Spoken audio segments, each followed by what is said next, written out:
मनुष्य की सेवा की कहानी। चलिए दोस्तों स्टार्ट करते हैं।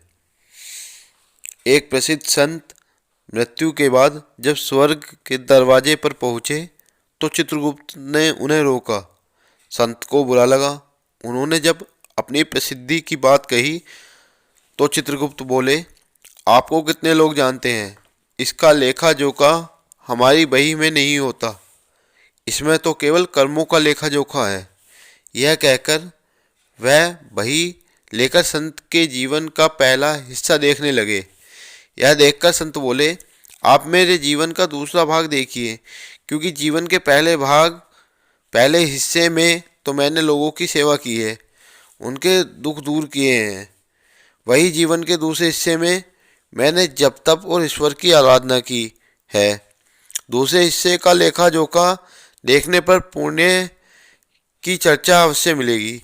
संत की बात मानकर चित्रगुप्त ने उनके जीवन का दूसरा हिस्सा देखा तो वहां उन्हें कुछ भी नहीं मिला, सब कुछ कोरा था।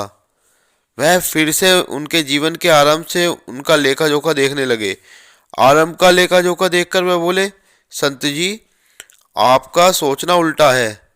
आपके अच्छे और पुण्य के कार्यों का लेखा जोखा जीवन के आरंभ में है।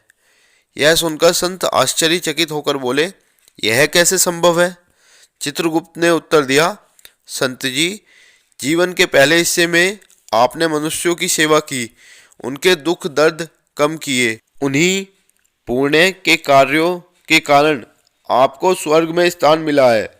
जब तब और ईश्वर की आराधना आपने अपनी शांति के लिए की है, इसलिए वे पुण्य के कार्य नहीं है।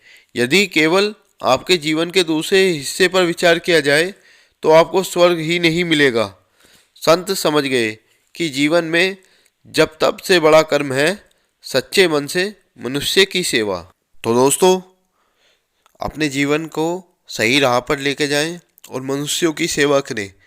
मनुष्यों की सेवा ही सबसे बड़ा धर्म है, सबसे बड़ा जप है और सबसे बड़ा तप है। यही इस कहानी का सार है। और आपको ये कहानी अच्छी लगी हो तो वीडियो को लाइक करना और चैनल को सब्सक्राइब करना। और अपने जो भी एक्सपीरियंस है और जो भी कहानी है, आप भी अपनी कहानी शेयर कर सकते हैं, हमें कमेंट बॉक्स में बता सकते हैं। थैंक यू दोस्तों।